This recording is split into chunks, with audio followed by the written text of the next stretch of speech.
వెళ్ళిపోయింది వెళ్ళిపోయింది. హలో, ఏంటి వెళ్ళిపోతుంది వెళ్ళిపోతుంది అంటున్నారు అనుకున్నారా? హాయ్ మామ, వెల్కమ్ టు హరీష్ వ్లాగ్స్. ఈరోజు అయితే మా విలేజ్లతో కలిపి మేమైతే ఫిషింగ్ వచ్చేసాం. మాకు ఎవరికి వల వేయడం అయితే చేత కాదు, కైనా సరే ట్రై చేద్దామని చెప్పి వల వేయడానికి మా ఎక్స్పర్ట్ని అయితే తీసుకొచ్చాం. ఆడికి కూడా వేయడం చేత కాలేదు. వల వేసామో లేదో 2 చేపలు అయితే పడిపోయింది. ఆ 2 చేపల కోసం మేము గోతం అయితే ఇసిరేసాము చెర్లేకి. అదైతే వాటర్ ఫ్లో ఎక్కువ ఉండడం వల్ల వాటర్లో వెళ్ళిపోయింది. వెళ్ళిపోయింది వెళ్ళిపోయింది. చూసానండి, గోతం వెళ్ళిపోయింది. అయ్యప్ప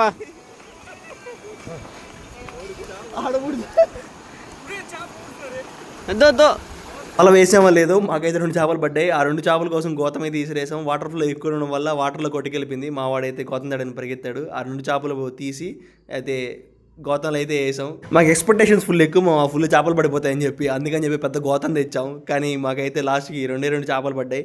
సరే, ఎలాగైతే అండి మళ్ళీ ఇంకోసారి అయితే వాళ్ళ అయితే మళ్ళీ గట్టిగా వేసాం. ఈసారి అయితే ఎన్ని పడతాయో చూడాలని చెప్పేసి అంత లోపల మా వాళ్ళు అయితే గాలంతా కానీ చేపలు పట్టడం స్టార్ట్ చేశారు. ఎర్రలు అయితే రోడ్కో వచ్చేసాం. చూడండి, మా వాడైతే ఫస్ట్ మోతి అయితే పట్టాడు. చేప వీరుడు మోతి ఒకే ఒక చేప పట్టాడు. తర్వాత పడుతూనే ఉన్నాయి. చూడండి ఎలా పడతాడు మా మోతి చేపలు.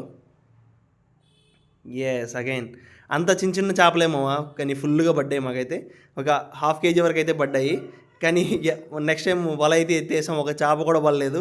ఫైనల్గా మా వాడు మళ్ళీ ఇంకో చేప పడ్డాడని చెప్పి చూపించడానికి పరిగెత్తుకుంటూ నా దగ్గరికి వచ్చాడు. కరెక్ట్గా ½ kg అయితే పడింది. నెక్స్ట్ వీడియోతో మళ్ళీ కలుద్దాం. టాటా బై బై, సీ యూ.